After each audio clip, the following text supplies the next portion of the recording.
هفرکیت نوبر و بنامال و عشیرت آندال سربابت جواکی و زویوزاران گلک جارابوینه کشه و آلوزی و خینداری و چک سبک و گران هاتیب کارینان و قربانی جیله کفتینه بسیار وری او اره او چکت کشه جواکی داد هتب کارینان یه حکومیه یانجید بازاری داد هتب فروتن بوچه حکومت کنترول سرچکی ناکد و بتایبت جیه بمولد و وان کشه یان چاره ناکد هر وقت که مروفه که دیف حزاخو حق خو طلب کرد لحالتی دبت فوضى هر کسی که دوید حق خو دقات یه برخو بستینیتن حکمت لازم نهیلیتن هر کسی کیف خو چکی حکمت بکار بینیتن بو معاربت خوی شخصیت تایبت یعنی لوازی برابطری حکمت پتویا وارس پتر سرپرشتی هبیتن داکو تجاوزات نبن یعنی پیشمرگه پلیس سلاحوی المال آریش کباسی بوچه براب دست هفت چکی خو او تعدایه سر ملک حکمته و پشتینگی تعدایه سر قانونه جی چکو بتوی او مروف گازنده خوب گهین تا پولیسی بگهین تا آسایش بگهین تا جهت یت پیوندی دار دیاره کد کمالگه کردی دا عشیرت رولک برچاف هیا لیدگل و چنده گلک جاران آغا رول دادگه و بریاردانت بینید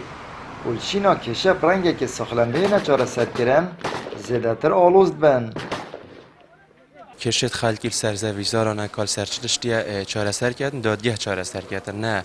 آقا به نمالت عشایری چون که آقا دو برشوندی خو و چاره سر کردن یادی در رول دادگه و رول حکومت شمجه برزبوی نه افری کپتنه برزبوی شمجه برزبوی شبرنده جی وقت چاره سر کردن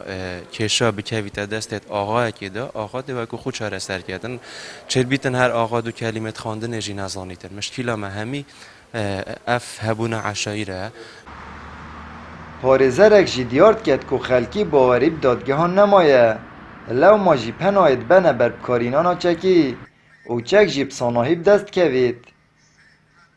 دست اخسنا چکی وی سردمی دا گلک ابساناهیه نکو ایلا پیشمرگوید هر کسی که تشتن چکی بدست خوب بخیدن احتمالا بها که گلک ارزانجی اف دیارده که دژ یاسای قدغه کری نبونا باوریا خلکی جی یاسای چید بیتن جیبه کرنه دا سستیک هبیدن لوازیک هبیدن جیبه کرنه دا بونمونه یعنی احتمالا گلک جارد بکارینان چکی بکارینی چید بیتن سزایی که مادی بید غرامه که تم 200,000 هم 250,000 اول نبیت ردعک ترسا گلده فیک و جاره قادی کاری دوباره نکرده برای من باشترین چهار سری او هر تشتک وقتی بیت دیارده یاسا یا تند بیتن سزادانه دا شینا غرامه بگت حبس مخابنی و گلک جاران کردان چک هلگرتیه و شینا بریوی بدن دجمنی بری چکی دای هفدو خوین ریتیه و پتر دیر کفتن و دو برکی کفتیه نافمالا کردی پتر یا جارانج حکومت هرما کردستانه بدنگی هل بجارتیه آمد بریفکانی